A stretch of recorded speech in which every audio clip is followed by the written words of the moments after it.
ভাষা শহীদদের প্রতি শ্রদ্ধা জানাতে চলছে শেষ মুহূর্তে প্রস্তুতি। রঙের আঁচল সাজছে কেন্দ্রীয় শহীদ মিনার, নিরাপত্তা ব্যবস্থা জোরদার। ১.৫ বছর ধরে বন্ধ জুরাছড়ি উপজেলা স্বাস্থ্য কমপ্লেক্সের ভবন নির্মাণ কাজ। লাপাত্তা ঠিকাদার, অস্থায়ী স্থাপনায় চলছে চিকিৎসা, ভোগান্তিতে সেবা প্রার্থীরা।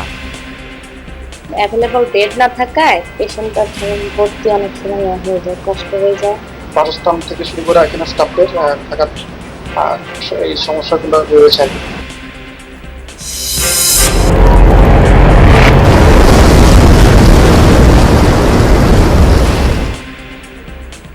ব্যাপক তুষারপাত আর ঝোড়ো বাতাসে বিপর্যস্ত জাপানের হোকাইদো দ্বীপ। বাতিল শত শত ফ্লাইট, রেলযাত্রা, আটকা হাজারের বেশি পর্যটক।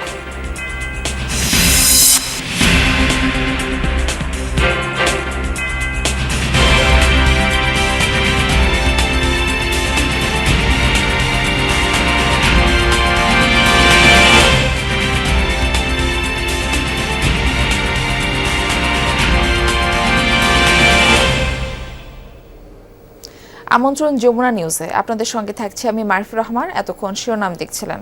কেন্দ্রীয় শহীদ মিনারে চলছে নিরাপত্তা বিষয়ক ব্রিফিং, আমরা সরাসরি সেখানে যাচ্ছি। প্রিয় সাংবাদিকবৃন্দ, কয়েকদিন পূর্বেই অনুষ্ঠিত হয়ে গেল ত্রয়োদশ জাতীয় সংসদ নির্বাচন। আপনারা দেখেছেন অত্যন্ত সুন্দর এবং সুশৃঙ্খল পরিবেশে জনগণ ভোট কেন্দ্রে এসে ভোটাধিকার প্রয়োগ করেছেন। কোথাও কোনো নিরাপত্তা সংখ্যা ছিল না। অমর ২১-এর অনুষ্ঠানেও কোনো নিরাপত্তা সংখ্যা নেই। তথাপি আমাদের নিয়মিত মোতায়েনের পাশাপাশি সোয়াট, dog squad, bomb disposal team, crime scene unit সার্বক্ষণিক প্রস্তুত থাকবে। এছাড়া গোয়েন্দা নজরদারি সহ সাইবার মনিটরিংও জোরদার করা হবে। প্রিয় সাংবাদিকবৃন্দ, আপনাদের মাধ্যমে সম্মানিত নগরবাসীর নিকট আমার অনুরোধ, শহীদ মিনারে কেউ কোনো ধরনের ধারালো বস্তু বা দাহ্য পদার্থ বা বিস্ফোরক দ্রব্য নিয়ে আসার চেষ্টা করবেন না। সবাই নির্দিষ্ট রুট অনুসরণ করে শহীদ মিনারে প্রবেশ করবেন এবং নির্দিষ্ট রুট অনুসরণ করে প্রস্থান করবেন। আপনার শ্রদ্ধা নিবেদন শেষ হলে অন্যকে সুযোগ দিন এবং শৃঙ্খলা বজায় রাখুন।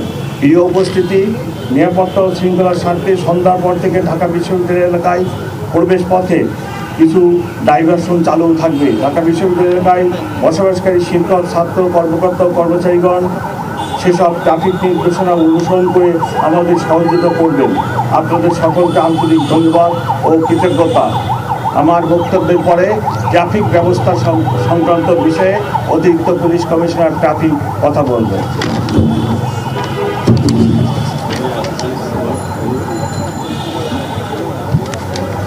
আসসালামু আলাইকুম প্রিয় সহকর্মীবৃন্দ, আমাদের মাননীয় কমিশনার মহোদয় যে ব্রিফিং করলেন স্যারের ধারাবাহিকতা বলছি।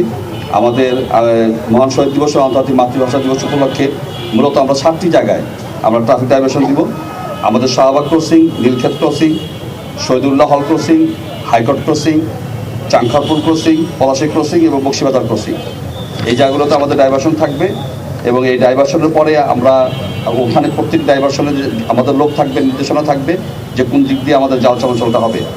আর আমাদের এখানে যারা পায়ে হেঁটে আসবেন তারা পলাশী ক্রসিং হতে ভাস্কর্য ক্রসিং, জগন্নাথ হল ক্রসিং, কেন্দ্রীয় শহীদ মিনার এখানে যে শ্রদ্ধা নিবেদন করে রমনা ক্রসিং এবং জলচত্বর ক্রসিং দিয়ে আমাদের বক্তব্য পৌঁছাবেন। তো আমরা আশা করি যে আমরা যে ট্রাফিক ব্যবস্থাপনা নিয়েছি প্রত্যেকবারের মতো এবারও সবাই আমাদেরকে সহযোগিতা করবেন এবং আমাদের সবার সম্মিলিত সহযোগিতায় আমরা রাষ্ট্রীয় এই অনুষ্ঠানটি অত্যন্ত সুচারুভাবে সম্পন্ন করতে সক্ষম হব। সবাইকে ধন্যবাদ। আসসালামু আলাইকুম।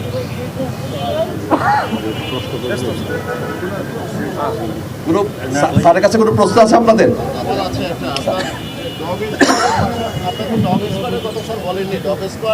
বলছি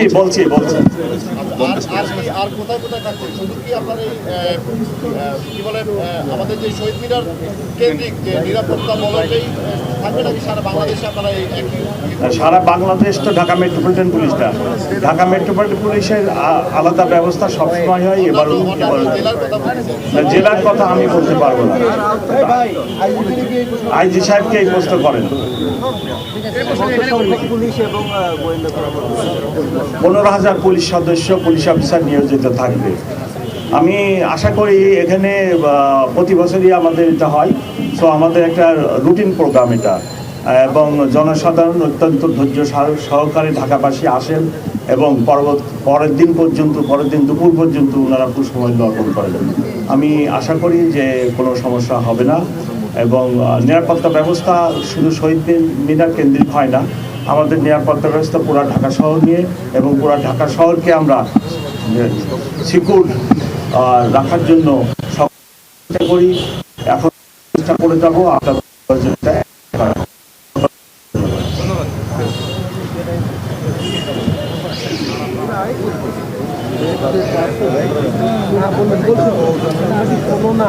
কাজ অর্ধসমাপ্ত রেখে পালিয়েছেন ঠিকাদার, ফলে 1.5 বছর ধরে বন্ধ রাঙামাটির জুরাছড়ি উপজেলা স্বাস্থ্য কমপ্লেক্সের নতুন ভবনের নির্মাণ কাজ।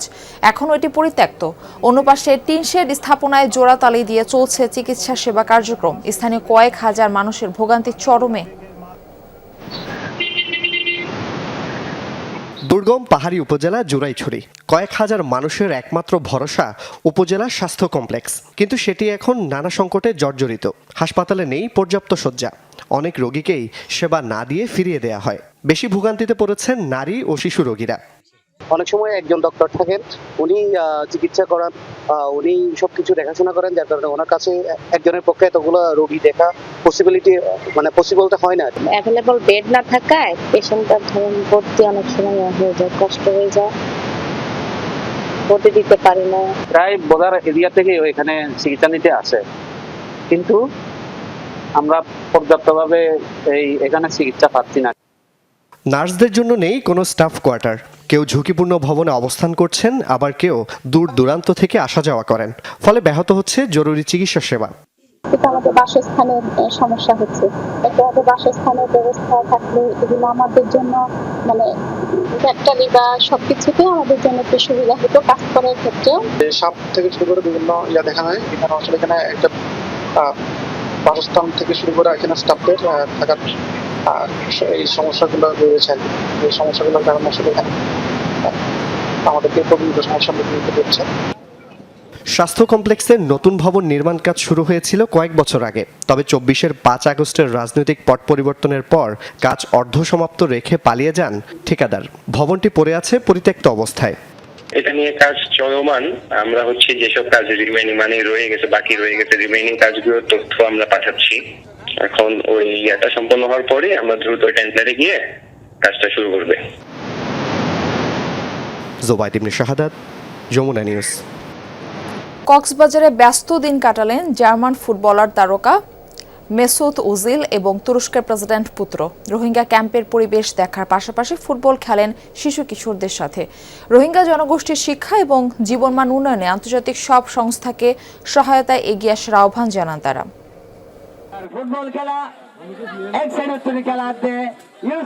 উকিয়ার 4 নম্বর রোহিঙ্গা ক্যাম্পের মাঠে প্রতীকী প্রীতি ফুটবল খেলছেন তিনি যে সে কেউ নন, জার্মান ফুটবল তারকা মেসুত ওজিল। সবাইকে মুগ্ধ করেন পায়ের কারুকাজে।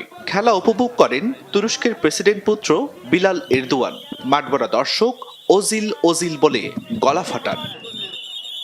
I am happy that I am here in Bangladesh today, especially in this place, to see the people, to understand the people.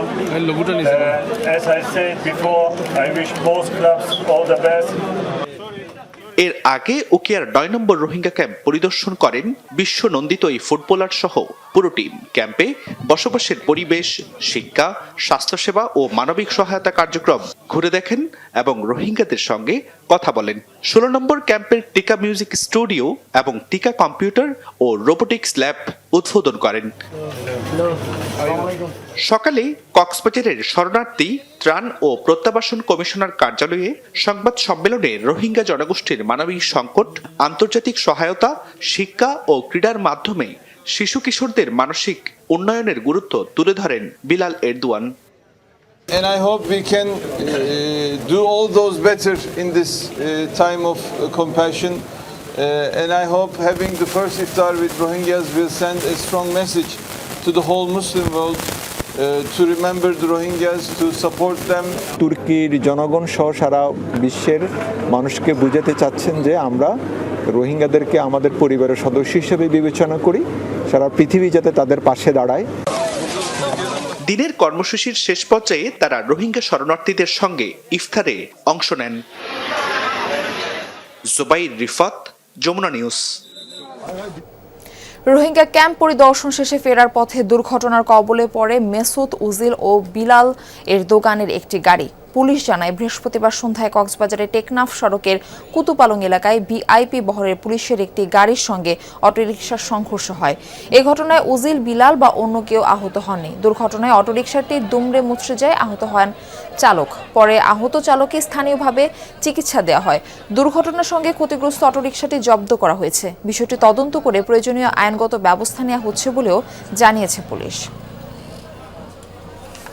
যশোরের শার্শায় এক পল্লী চিকিৎসককে কুপিয়ে হত্যা করেছে দুর্বৃত্তরা। গতরাতে উপজেলার বাড়িপোতা গ্রামে এই ঘটনা ঘটে। স্থানীয়রা জানায় গতরাতে তারাবি নামাজ শেষে বাসায় ফিরছিলেন আলামিন। বাড়িপোতা গ্রামে পৌঁছালে তার উপর হামলা চালায় দুর্বৃত্তরা। এলোপাতাড়ি কুপিয়ে পালিয়ে যায় তারা। এলাকাবাসী উদ্ধার করে হাসপাতালে নিলে আলামিনকে মৃত ঘোষণা করেন চিকিৎসক। খবর পেয়ে ঘটনাস্থল পরিদর্শন করে পুলিশ। কারা কী কারণে আলামিনকে হত্যা করেছে সে সম্পর্কে এখনও নিশ্চিত নয় আইনশৃঙ্খলা বাহিনী।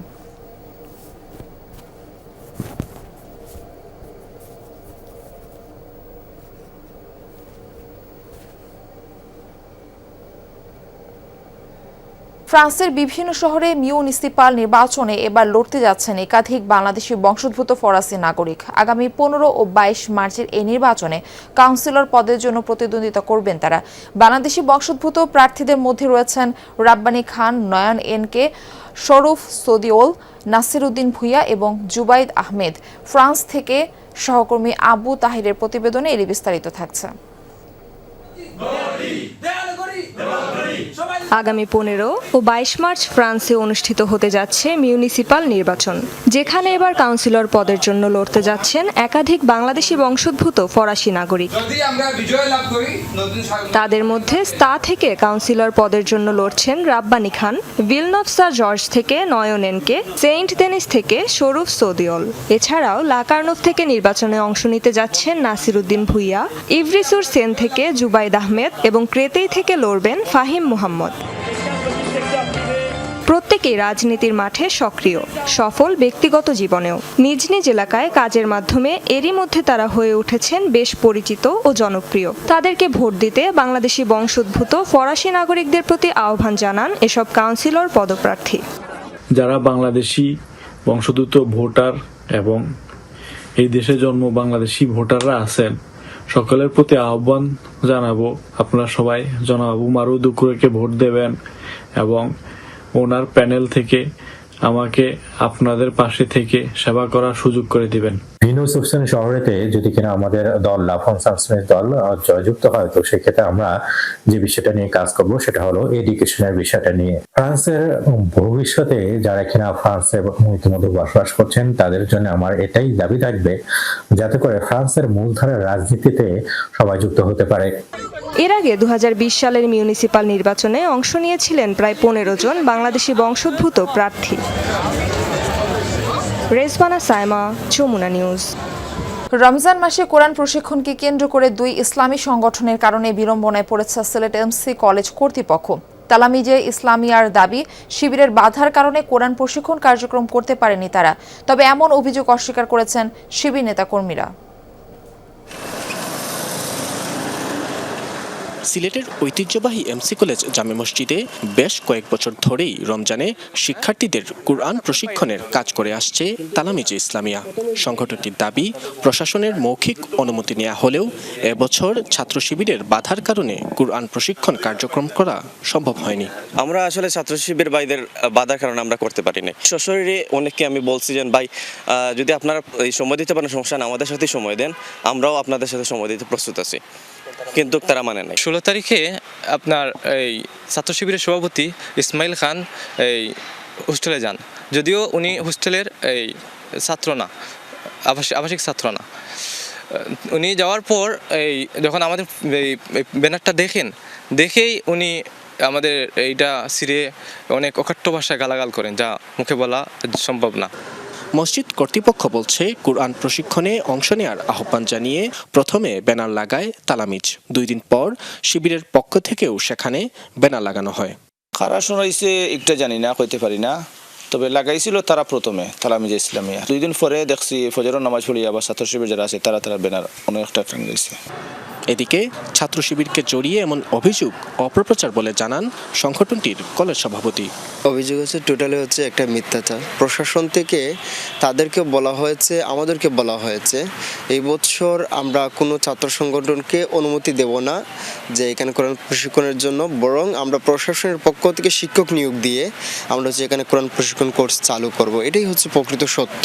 কলেজ কর্তৃপক্ষের দাবি, একই স্থানে 2 সংগঠনের এমন আয়োজনের কারণে কাউকেই অনুমতি দেওয়া হয়নি। তবে কলেজ কর্তৃপক্ষের আয়োজনেই চলছে কুরআন প্রশিক্ষণ। 2 পক্ষই কি করছে চাইছে, এখানে আগে এবং পরের কি কোনো বিষয় না, এবং ওনারা আসলে কাউকে কি কোনো ধরনের অনুমতি কি দেয়নি। যেহেতু আমাদের ইমাম সাহেব কি আছেন, এই জন্য এটা আমরা ইমাম সাহেবের মাধ্যমে এটা করতেছি। নাবিল হোসেন, যমুনা নিউজ, সিলেট। রমজান মানেই সংযম, আত্মশুদ্ধি আর ভাগাভাগির আনন্দ। শহরের ব্যস্ততার বাইরে গ্রাম বাংলার ইফতার এখনো হয়ে ওঠে একসঙ্গে বসার অনন্য উপলক্ষ। যেখানে বিলাসী আয়োজন নেই, আছে সামান্য খাবারে অগাধ সম্প্রীতি, মানুষে মানুষে হৃদয়ের বন্ধন। মানিকগঞ্জের গ্রামাঞ্চলে তেমনই মসজিদ কেন্দ্রিক যৌথ ইফতার ধরা দেয় এক নীরব উৎসবে। দিনভর রোজা রাখার পর সূর্য ডোবার অপেক্ষা। গ্রামের ছোট্ট এই মসজিদ প্রাঙ্গণে জমেছে যৌথ ইফতারের আয়োজন। নেই দামি খাবারের বাহার, খেজুর, মুড়ি আর ছোলাতেই তৃপ্তি। এখানে খাবারের চেয়ে বড় হয়ে ওঠে একসঙ্গে থাকার আনন্দ। 30টা রোজাই এটা চলে, এটা আমাদের মানেই করা আছে, লিস্ট করা আছে, এক একদিন এক একজনে মানে এটা করে থাকি। আমরা প্রতি বছরই এই রমজান মাস ব্যাপী আমরা একসাথে ইফতার করি, ইফতার তৈরি করি। ধনী গরিব, শিক্ষিত অশিক্ষিত, মূর্খ এবং সুন্দর এরকম কোনো ভেদাভেদ থাকে না। এখানে সবাই একসাথে ইফতারটা করলে একে অপরের সাথে হৃদ্যতা, ভ্রাতৃত্বতা এবং সৌহার্দ্যপূর্ণ পরিবেশের মধ্যেই সমাজ মানে গড়ে উঠবে। এই আয়োজনের পেছনে নেই বড় কোনো তহবিল, আছে গ্রামের মানুষের স্বতঃস্ফূর্ত অংশগ্রহণ। সবার সহযোগিতায় তৈরি হয় ইফতার।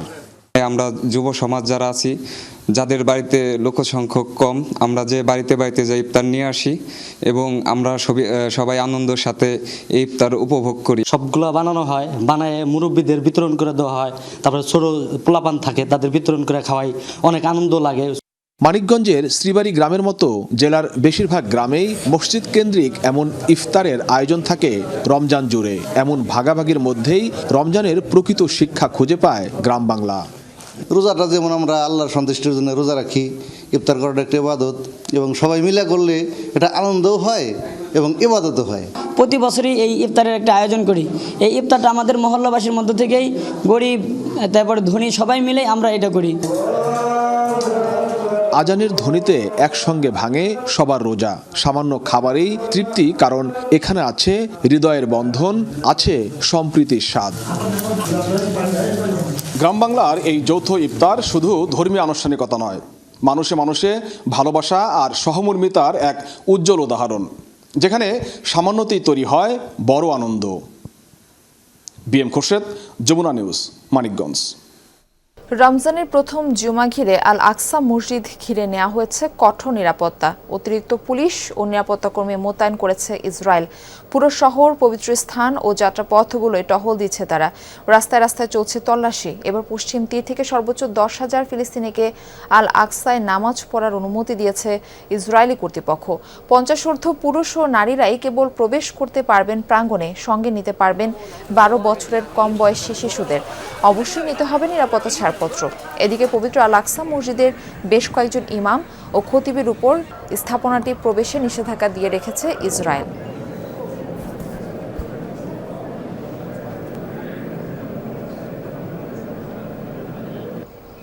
ইউক্রেনের বিরুদ্ধে রাশিয়ার হয়ে যুদ্ধ করছে কেনিয়ার হাজারের বেশি নাগরিক। বুধবার দেশটির পার্লামেন্ট উপস্থিতে একটি গোয়েন্দা রিপোর্টে এই তথ্য উঠে এসেছে। রিপোর্টে সরকারি কর্মকর্তাদের যোগসাজশে একটি মানব পাচারকারী সিন্ডিকেট পরিচালনার অভিযোগ তোলা হয়েছে। বলা হয়, সাবেক সেনা ও পুলিশ সদস্যদের পাশাপাশি বেকার যুবকদের বানানো হয় টার্গেট। রাশিয়ায় পাঠানোর বিনিময়ে দেয়া হয় বড় অঙ্কের অর্থের প্রলোভন। অভিযোগ অস্বীকার করেছে দেশটির অবস্থিত রুশ দূতাবাস। তাদের দাবি, স্বেচ্ছাসেবী হয়ে বিদেশিরা চাইলে রাশিয়ার সশস্ত্র বাহিনীতে যোগ দিতে পারে। ব্যাপক তুষারপাত ও ঝোড়ো বাতাসে বিপর্যস্ত জাপানের হোকাইদো দ্বীপ। বাতিল হয়েছে শত শত ফ্লাইট ও প্রায় ৩০০ রেলযাত্রা। আটকা পড়েছেন হাজারের বেশি পর্যটক। অনবরত বরফ পড়তে থাকায় বন্ধ হয়ে গেছে বেশিরভাগ মূল সড়ক। এতে যান চলাচল ব্যাহত হচ্ছে। এদিকে তুষারপাতের ফলে ভোগান্তিতে পড়েছে জনসাধারণ। চলমান দুর্যোগে বন্ধ ঘোষণা করা হয়েছে ৩ শতাধিক স্কুল। বেশ কিছু স্থানে ২৪ ঘন্টার ব্যবধানে ১.৫ ফুট পর্যন্ত তুষারপাতের খবর মিলেছে। আগামী সপ্তাহে অব্যাহত থাকবে এমন তুষারপাত পূর্বাভাস দিয়েছে জাপানের আবহাওয়া বিভাগ। যুদ্ধের নৃশংসতা আর ধ্বংসযজ্ঞের কঠিন বাস্তবতা কিভাবে মানুষের জীবনকে উলটপালট করে দেয় তার প্রমাণ যেন ইউক্রেনের তেতিয়ানা খিমিয়ন। একসময় দেশজুড়ে নৃত্যশিল্পী হিসেবে পরিচিত ছিল এই নারীর। তবে যুদ্ধের কারণে হাতে তুলে নিয়েছেন অস্ত্র। একসময়ের ব্যস্ত বল ডান্সার তেতিয়ানা এখন স্নাইপার শুটার পরিণত হয়েছেন শত্রুদের আতঙ্কে। একসময় যে হাতে ফুটে উঠত নাচের মুদ্রা, সেই হাতে এখন শক্তিশালী স্নাইপার রাইফেল। সুরের তালে তালে ছন্দ উঠত যেই পায়ে, সেই পা এখন শত্রুর অবস্থানে এগিয়ে চলে দৃঢ়ভাবে। ৪ বছরের যুদ্ধ নৃত্যশিল্পী থেকে স্নাইপার শুটারে পরিণত করেছে ইউক্রেনের তেতিয়ানা খিমিয়নকে। একসময় পেশায় বল ডান্সার ছিলেন তেতিয়ানা। ইউক্রেনে রুশ আগ্রাসন শুরুর পর ২০২৩ সালে ৭৮তম রেজিমেন্টে স্নাইপার শুটার হিসেবে যোগ দেন তিনি। আগে আমি ছোটখাটো বিভিন্ন রেঞ্জে শুটিং প্র্যাকটিস করতাম। যখন যুদ্ধে যোগ দিলাম, ভাবলাম ভিন্ন কিছু করি। সেখান থেকেই স্নাইপার ইউনিটে যোগ দিই, কারণ এটা খুবই চ্যালেঞ্জিং একটা কাজ। একজন স্নাইপার শুটারকে গুলি করার সময় অনেক কিছু হিসাব করতে হয়। ৪৭ বছর বয়সে এই নারী দোনেস্কের বাসিন্দা ছিলেন। ২ সন্তানের জননী তেতিয়ানার ছিল নাচের নিজস্ব স্টুডিও। নৃত্যশিল্পে পারদর্শিতার কারণে পুরো অঞ্চলে ছিলেন আলোচিত। আমি যখন নৃত্যশিল্পী ছিলাম তখন জীবনটা একেবারেই ভিন্ন রকম ছিল। সবসময় নাচ নিয়েই ব্যস্ত থাকতাম। নিজের শো হতো, আমি বল ডান্সের জন্য প্রশিক্ষণ দিতাম। এছাড়াও প্রতিনিয়ত বিভিন্ন দেশ সফর করতাম। নৃত্যশিল্পী পরিচয় হারানোয় কণ্ঠে এককাপ থাকলেও নিজের দেশের জন্য লড়াই করতে পেরে গর্বিত বলে জানান তেতিয়ানা। আগের চেয়ে পুরোপুরি পাল্টে গেছি আমি। তবে নিজের পরিচয় হারিয়ে যাওয়ায় আমি মোটেও অখুশি নই। আমি এভাবেই চ্যালেঞ্জ নিয়ে বেঁচে থাকতে চাই। রুশ আগ্রাসন বিরোধী যুদ্ধে ইউক্রেনীয় বাহিনীর পক্ষ হয়ে লড়াই করছেন দেশটির বহু বেসামরিক নাগরিকও। মীর মুশফিকা হাসান, যমুনা নিউজ।